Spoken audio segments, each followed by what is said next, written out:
Good morning दोस्तों। शिमला से अभी हम निकल रहे हैं काज़ा के लिए। लगभग 410-20 किलोमीटर का ये सफ़र है। 2 दिन का जर्नी है। वैसे तो जब रास्ते प्लेन होते हैं तो हम लोग 420 या 520 620 किलोमीटर भी ड्राइव कर सकते हैं, लेकिन ये पूरा पहाड़ी इलाका है तो यहाँ पे थोड़ा टाइम लगता है।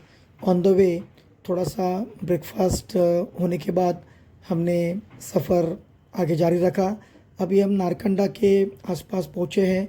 60 किलोमीटर है शिमला से। ये जो आप देख रहे हैं ये नेट है जो फ्रूट्स के ट्री होते हैं, जैसे कि एप्पल होता है, चेरी होता है, तो उस ट्री को यहाँ पे कवर किया जाता है ताकि उनका जो ओले होते हैं या बर्फ़ जो होता है उससे प्रोटेक्शन करने के लिए फ्रूट का ट्री का यहाँ पे ट्री को इस तरह से कवर किया जाता है। सफ़र आगे जारी है और अभी हम रामपुर पहुंचते हैं। तो देखिए आपको बहुत सारे गांव, बहुत सारे टाउन लगते हैं। रामपुर है, रिकॉन पीओ करके है, और छोटे मोटे बहुत सारे टाउन्स आपको बीच में लगते हैं। लेकिन सफ़र का जो आनंद है, सफ़र का जो मज़ा है, वो लेते लेते हम काज़ा की तरफ आगे बढ़ते हैं। देखिए मैं आपको एक बात बताना चाहता हूँ कि काज़ा जाने के लिए या स्पीति जाने के लिए 2 रास्ते हैं। एक तो है मनाली होके, जिसका किलोमीटर तो बहुत कम है, लेकिन वो रास्ता साल के काफ़ी महीने वो बंद रहता है क्योंकि वहाँ पे बर्फ़ पड़ी रहती है। और ये जो शिमला का रास्ता है ये थोड़ा दूर का रास्ता है, लेकिन ये 12 महीने चालू रहता है। ये जो आप देख रहे हैं ये डैम है सतलज रिवर के ऊपर। तो सतलज रिवर जो है वो स्पीति वैली से ही निकलती है। शायद स्पीति रिवर भी सतलज रिवर में ही आके मिलती है। और इस रिवर पे आपको काफ़ी हाइड्रो प्रोजेक्ट्स देखने मिलेंगे। तो काफ़ी इंडियन जो कंपनीज़ है इनके हाइड्रो प्रोजेक्ट्स यहाँ पे आपको दिखेंगे। हिमाचल प्रदेश जो है वो बिजली उत्पादन में देश में शायद नंबर 1 या नंबर 2 है। तो यहाँ पे बिजली का प्रोडक्शन बहुत ज़्यादा है और आजू बाजू वाले स्टेट को हिमाचल प्रदेश बिजली बेचता है। क्योंकि पहाड़ी इलाका होने की वजह से यहाँ पे नदियाँ काफ़ी है, तो उन नदियों पे डैम बना के उसके ऊपर हाइड्रो इलेक्ट्रिसिटी बनाई जाती है। बहुत खूबसूरत नज़ारे हैं। तो ये आप सफ़र में आगे आगे हम देखेंगे। दोस्तों वीडियो थोड़ा सा लंबा होगा, लेकिन आप स्पीति वैली का आनंद ज़रूर लेंगे। चलिए आगे बढ़ते हैं। जैसे हम आगे आगे बढ़ते हैं थोड़े से जो रोड्स है वो थोड़े डेंजरस होते हैं। ऐसे नहीं कि यहाँ पे काम नहीं हुआ है, गवर्नमेंट ने रोड बनाए हैं। जो हमारी बीआरओ है, बॉर्डर रोड ऑर्गेनाइजेशन, उन्होंने भी यहाँ पे अच्छा काम किया है। आर्मी ने भी यहाँ पे बहुत अच्छा काम किया है। लेकिन यहाँ पे पहाड़ जो है, देखो ये जो हिमालय जो है ये कच्चा पहाड़ है। मतलब यहाँ की जो मिट्टी है वो उतनी ठोस नहीं है, जो पत्थर है वो उतने ठोस नहीं है। तो यहाँ पे लैंडस्लाइड जो है वो एक आम बात है। ज़रूरी नहीं कि सिर्फ बारिश में या मानसून में, यहाँ पे कभी भी लैंडस्लाइड्स होती रहती है। तो यहाँ पे लैंडस्लाइड का खतरा बना रहता है। तो कितने भी अच्छे रोड बनाओ, वो रोड कभी कभी बीच बीच में टूट जाते हैं। गवर्नमेंट और बीआरओ के जो लोग हैं, स्टेट का जो रोड अथॉरिटीज़ है, उन लोग इन रोड को बनाते रहता है।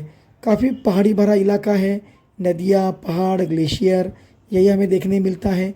जैसे जैसे हम आगे बढ़ते हैं वैसे वैसे हरियाली गायब हो जाती है, और आप देख सकते हैं कि पहाड़ों के ऊपर अभी सिर्फ मिट्टी और पत्थर है। और वो भी मिट्टी पत्थर देखो नीचे खिसक के सतलज नदी में आके गिरा है। देखो हम लोग जब काज़ा वैली की तरफ बढ़ते हैं तो हम तिब्बत का जो प्लेटू है, चाइना के अंडर में जो तिब्बत है, उस तिब्बत की तरफ हम बढ़ते हैं। क्योंकि ऑन द वे बीच में हम अभी ताबो में हम रुकने वाले हैं। वहाँ से सुमदो करके विलेज है। उस सुमदो विलेज से जो तिब्बत, इंडिया तिब्बत का जो बॉर्डर है वो हार्डली 20-25 किलोमीटर है। मतलब कुछ लोग तो कहते हैं कि उन लोग चल के भी तिब्बत आते जाते हैं। शायद लोकल है तो शायद उनको वीज़ा वगैरह मालूम नहीं, लेकिन शायद उनके लिए नहीं होगा या कुछ इंटरनल उनके अंडरस्टैंडिंग हो सकती है। तो बहुत खूबसूरत नज़ारे हैं। चलो आगे आगे हम देखेंगे, जैसे हम काजा की तरफ बढ़ेंगे और खूबसूरत नज़ारे हमें देखने मिलेंगे।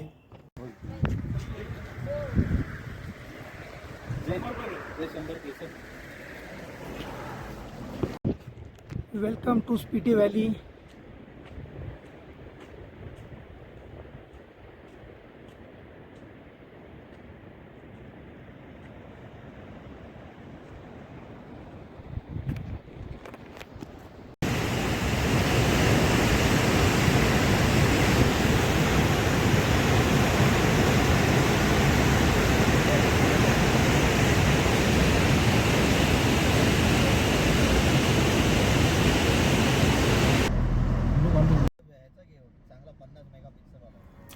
देखो दोस्तों, रोड्स तो आपको यहाँ पे ऐसे देखने मिलेंगे ना, बस पहाड़ को काट के चीर के एकदम रास्ते बनाए गए हैं। और आपका जो पूरा सफ़र है, देखो शिमला से लेके काजा तक 100% पूरा घाट सेक्शन है, पूरा पहाड़ी इलाका है, no plain, no straight road at all. तो पूरा जो रास्ता है यहाँ का पूरा पहाड़ काट के बनाया हुआ है। तो आपके एक साइड में हमेशा वैली रहती है, एक साइड में लैंडस्लाइड का खतरा रहता है, पहाड़ रहते हैं। इसलिए इसको एडवेंचर ट्रिप कहा जाता है, क्योंकि यहाँ पे हमेशा खतरा आपके सर के ऊपर मंडराते रहता है। तो वाकई में जो लोग ये सब कुछ बड़ी आसानी से झेल सकते हैं, देख सकते हैं, वही यहाँ पे आए। रोड अच्छे हैं लेकिन खतरा तो हमेशा रहता है, कभी भी ऊपर से पत्थर गिर सकता है। हमें रास्ते में 100 जगह पे कम से कम लैंडस्लाइड होते हुए हमने देखा, पत्थरों को गिरते हुए हमने देखा, रास्तों को कटते हुए हमने देखा। तो ये तो यहाँ की एक आम जिंदगी है, एक आम बात है। देखिए पूरा पहाड़ काट के यहाँ पे रोड बनाया गया है, लेकिन यही तो इस सफ़र का असली मज़ा है। बहुत बहुत अच्छा लग रहा है इस सफ़र में। दोस्तों अभी हम आ गए हैं नाको विलेज, जो शिमला से लगभग 300 किलोमीटर है। तो काजा से भी लगभग 100 या 110-120 किलोमीटर होगा ये। तो यहाँ पे हम शाम को 7:30 बजे पहुँचे और यहाँ पे अभी हम आज रात को स्टे करने वाले हैं। नाको में स्वागत है आपका। बर्फीले पहाड़ और कोल्ड डेजर्ट, स्पीटी वैली की शुरुआत कह सकते हैं आप, नाको से होती है।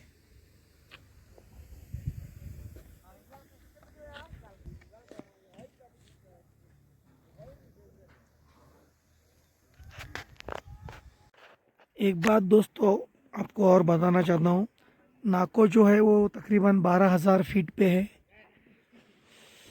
यहाँ पे आपको ऑक्सीजन की कमी शायद महसूस हो सकती है। तो जिन लोगों को अस्थमा का प्रॉब्लम है या सांस की बीमारी है, उन लोग पर्याप्त मात्रा में अपने मेडिसिन्स साथ में रखें, ताकि आपको सांस लेने में कोई दिक्कत ना हो। माइनर हेडेक जैसे प्रॉब्लम हो सकते हैं आपको। तो यहाँ पे ऑक्सीजन की कमी है।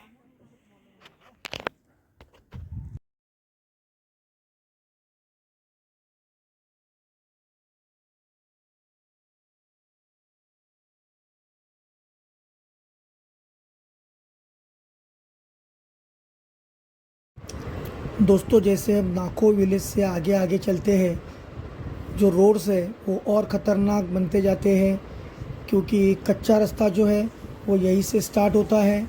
आगे तकरीबन 50 किलोमीटर का जो रोड है वो कच्चा है और काफ़ी।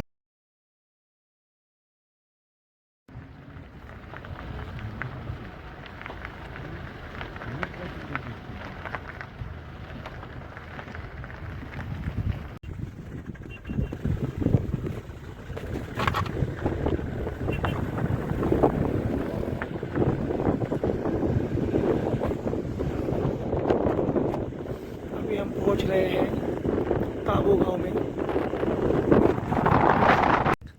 ये जो है ये नया स्ट्रक्चर है, अभी हाल ही के दिनों में बना हुआ है। लेकिन हम इसी के पीछे जाएंगे तो हमें ओल्ड मोनेस्ट्री देखने मिलती है। देखिए यहाँ पे मोनेस्ट्री गेस्ट हाउस है जहाँ पे आप स्टे भी कर सकते हैं। देखिए पूरी तरह से नेचुरल तरीके से बनी हुई है। ऊपर की जो छत है वो लोकल ग्रास, लकड़ी और मिट्टी से बनी हुई है। यहाँ पे ये जो ओल्ड मोनेस्ट्री है इसको बिल्कुल नेचुरल तरीके से मेंटेन किया गया है। सारी दीवारें, सारे स्ट्रक्चर्स यहाँ पे मिट्टी के बने हुए हैं, छत भी मिट्टी के हैं। और जो बाजू की पहाड़ियाँ हैं उसमें कुछ गुफाएं हैं। उन गुफाओं में भी कुछ मॉन्क्स का वास्तव्य हो सकता है, रहते हैं।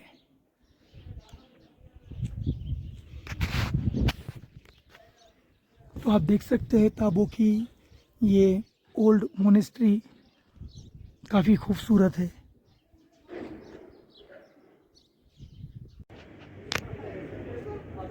ये धनकर monastery, new monastery and old monastery. तो देखो ये जो ओल्ड मोनेस्ट्रीज़ है ना, ये काफ़ी पुरानी है। पुरानी मतलब कई 100 साल पहले बनी हुई है।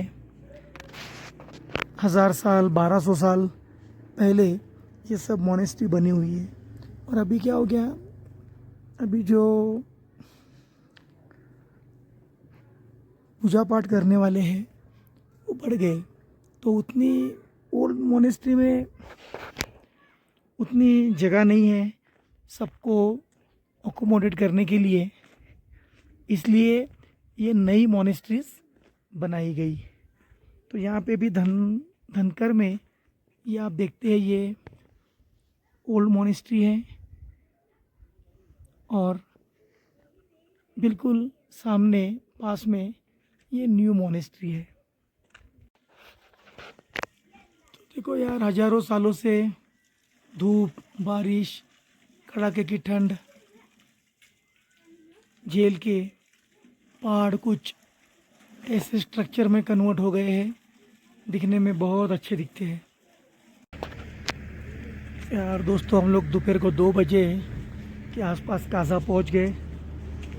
ये देखिए काजा शिमला से लगभग 410-15 किलोमीटर। इंडियन ऑयल का पेट्रोल पंप भी यहाँ पे है और बिल्कुल इंडियन ऑयल के पेट्रोल पंप के सामने ही मोनेस्ट्री है, काजा मोनेस्ट्री। देखते हैं, अभी घूमेंगे थोड़ा। I love Spiti. Yes, we are in Spiti Valley, just in front of Kaza monastery. ये हमारा काजा का स्टे है, होम स्टे। 3 और 3 7 लोग सो सकते हैं आराम से। अच्छा कारपेट है, सीनरी भी बहुत अच्छी है। आप देख सकते हैं स्पीटी रिवर बिल्कुल बाजू में है और सामने ये बर्फ़ से ढके हुए पहाड़, बस बिल्कुल काजा मार्केट के पास है और पेट्रोल पंप के भी पास है। दोस्तों अभी हम लांजा है, लांजा गांव का नाम है, LANGZA, लांजा। ये काजा से तकरीबन 17-18 किलोमीटर पड़ता है। बिल्कुल देखिए, जो बर्फ़ से ढके हुए पहाड़ है बिल्कुल गांव में है। देखो ये कंटिन्यू है और रास्ते में भी काफ़ी बर्फ़ आपको दिखेगी ऑन द वे। और ये तो अभी मई का आखिरी दिन चल रहा है। आज 24 तारीख है, फिर भी यहाँ पे देखिए कितनी बर्फ़ है। तो आप इमेजिन कर सकते हैं कि विंटर में, स्पेशली दिसंबर जनवरी में, यहाँ पे बहुत ये सब कुछ पूरा इलाका जो है, ये सारा इलाका बर्फ़ से ढका हुआ होता है। इसलिए यहाँ ऐसे झंडे आपको पूरे स्पीति वैली में, लेह लद्दाख में भी दिखेंगे। तो यहाँ पे पाली लैंग्वेज में कुछ मंत्र लिखे हैं और वो मंत्र हवा के साथ साथ पूरे एटमॉस्फेयर में फैल जाते हैं और एक अच्छा एटमॉस्फेयर, एक अच्छा वातावरण यहाँ पे रहता है, ऐसी भावना है। शाम के लगभग 6:30 बजने वाले हैं।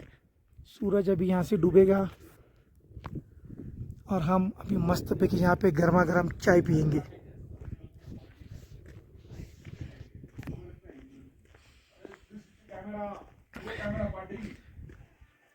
गर्मा गर्म चाय का आनंद यहाँ पे लेंगे अभी। बाहर तो ठंड काफ़ी है, शायद 3 और 7 डिग्री। दोस्तों, ये पूरी स्पीति वैली है, आप देख रहे हैं। ये स्पीति रिवर है। ये स्पीति रिवर को जो आपको जो ये पानी का जो बहाव दिख रहा है, ये अलग अलग जो ग्लेशियर्स है ऊपर पहाड़ों पे, इन ग्लेशियर से जो पानी नीचे बह के आता है वो इन झरनों में से आता है और आगे चल के ये स्पीति नदी एक बड़ी नदी का रूप ले लेती है और मेरे हिसाब से ये आगे जाके सतलुज नदी को शायद मिलती रहेगी। तो ये पूरा स्पीति वैली का नज़ारा आप देखते हैं। यहाँ से यहीं पे नीचे काज़ा है और ये जो आप नीचे जो रास्ता देख रहे हैं ये जाता है मनाली की तरफ, लेकिन ये रास्ता बंद रहता है काफ़ी समय तक, क्योंकि यहाँ पे बर्फ़ रहती है बहुत, तो ये रास्ता बंद रहता है। अभी भी हम लोग शिमला के रोड से आए हैं क्योंकि ये रास्ता बंद है मनाली वाला। तो यही स्पीति वैली है, बहुत खूबसूरत है, बहुत खूबसूरत नज़ारे हैं, बहुत बहुत बहुत प्यारे रास्ते हैं। आइए विज़िट कीजिए, देखते रहिए मेरा यूट्यूब चैनल प्रवासी दिनेश। दोस्तों देखिए, काज़ा मोनेस्ट्री, बिल्कुल काज़ा का जो बस डिपो है, बस डिपो के बिल्कुल सामने ये काज़ा मोनेस्ट्री है। बहुत खूबसूरत है, बहुत खूबसूरत। हिमालय के चोटियों के बीच में बसी हुई काज़ा मोनेस्ट्री, और यहाँ पे एक पीक पे भगवान गौतम बुद्ध जी का स्टैचू है।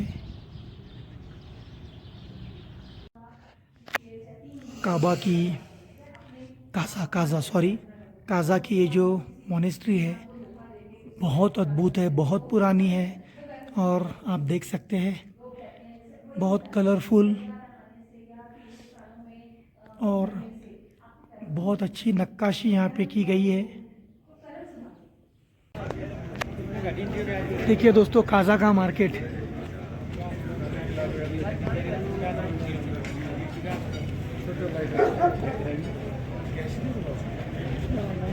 अंग्रेजी दारू की तो बहुत दुकानें हैं इधर।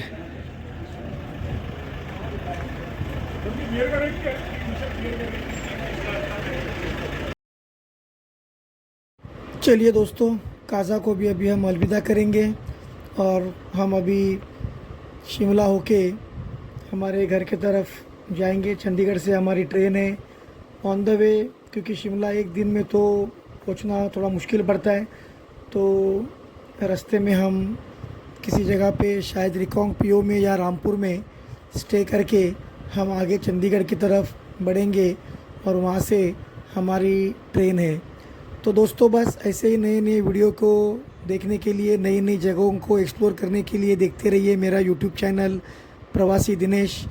बहुत कम खर्चे में अभी ये जो टूर है ये भी हमारी बहुत कम खर्चे में हो गई।